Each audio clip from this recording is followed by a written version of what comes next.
السلام علیکم۔ آج سے ہم اپنے اسلاف کے حالات زندگی کے بارے میں ایک سلسلہ شروع کرتے ہیں۔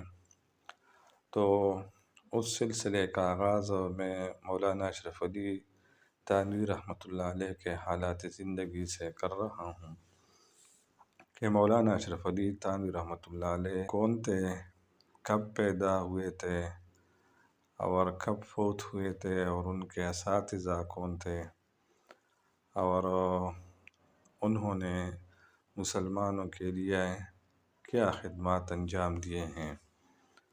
تو سب سے پہلے آپ کے نام کے بارے میں بتاتے ہیں۔ آپ کا نام اشرف علی بن عبدالحق اور لقب حکیم الامت ہیں، یعنی اشرف علی تھانوی رحمۃ اللہ علیہ عبدالحق صاحب کے بیٹے ہیں، اور اشرف علی تھانوی رحمۃ اللہ علیہ کا لقب حکیم الامت ہیں۔ آپ قصبہ تانابون ضلع مظفر نگر میں 5 ربیع الاول 1280 ہجری بمطابق 19 ستمبر 1864 عیسوی کو دوشنبہ کے دن یعنی پیر کے دن صبح صادق کے وقت پیدا ہوئے۔ آپ کا تاریخی نام کرم عظیم ہے۔ اپنا نام تو ان کا اشرف علی ہے، لیکن تاریخی نام کرم عظیم ہے۔ اشرف علی تھانوی رحمۃ اللہ علیہ نے علم کہاں سے حاصل کی اور آپ کے علمی خدمات، ان پر ذرا بحث کرتے ہیں۔ آپ کی ابتدائی تعلیم میرٹھ میں ہوئی۔ قرآن کریم کا حفظ حافظ حسین علی صاحب دہلوی سے کیا۔ پھر تانابون آ کر حضرت مولانا فتح محمد تھانوی صاحب سے فارسی متوسطات تک اور عربی کی ابتدائی کتابیں پڑھیں، اور فارسی کی تکمیل اپنے ماموں واجد علی صاحب سے کی، جو فارسی ادب کے استاد کامل تھے۔ اس کے بعد تکمیل علوم کے لیے اواخر ذی القعدہ 1295 ہجری بمطابق 1878 عیسوی میں دارالعلوم دیوبند میں داخلہ لیا، اور تقریباً 5 سال وہاں رہ کر 20 سال کی عمر میں تمام دینی علوم سے فراغت حاصل کر لی۔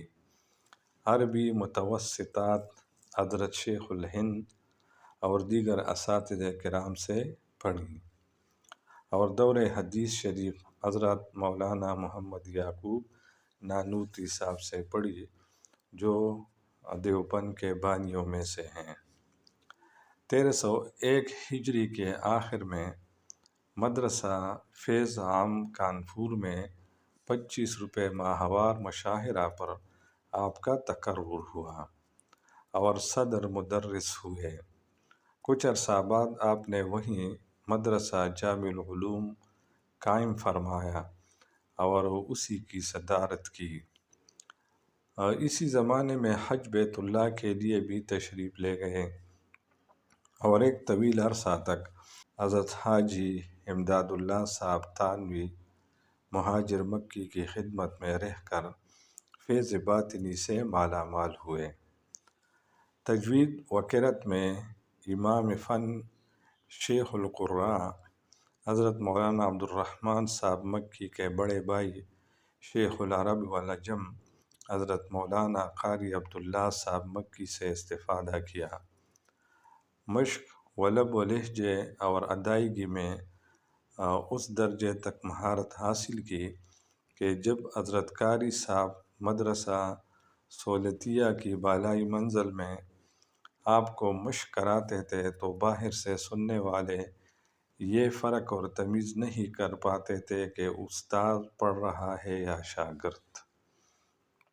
کانپور میں 14 سال قیام کرنے کے بعد ایک خاص داعیہ قلبی کے تحت اپنے وطن تانابون واپس تشریف لائے اور خانقاہ امدادیہ میں جانشین ہو گئے، اور پھر یہاں 47 سال تک مسند تلقین و ارشاد پر متمکن رہ کر ایک عالم کو اپنے فیوض ظاہری و باطنی سے سیراب کیا۔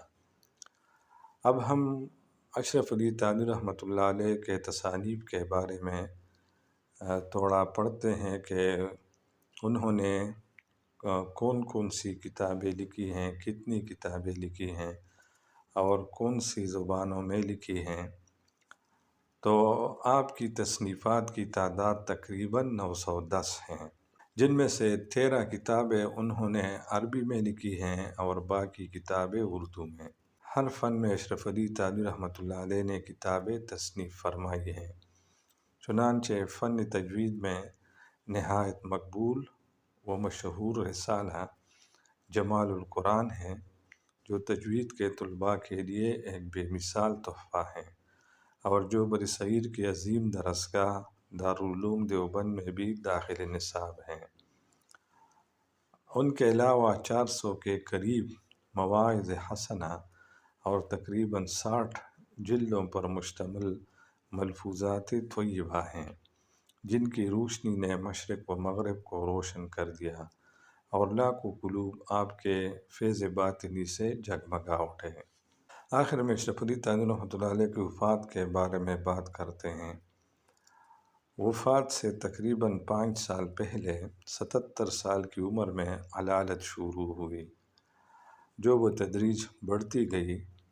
بالآخر 17 رجب 1362 ہجری بمطابق 20 جولائی 1943 عیسوی کی شب میں 82 سال 3 ماہ اور 10 دن کی عمر میں داعی اجل کو لبیک کہہ گئے۔ انا للہ و انا الیہ راجعون۔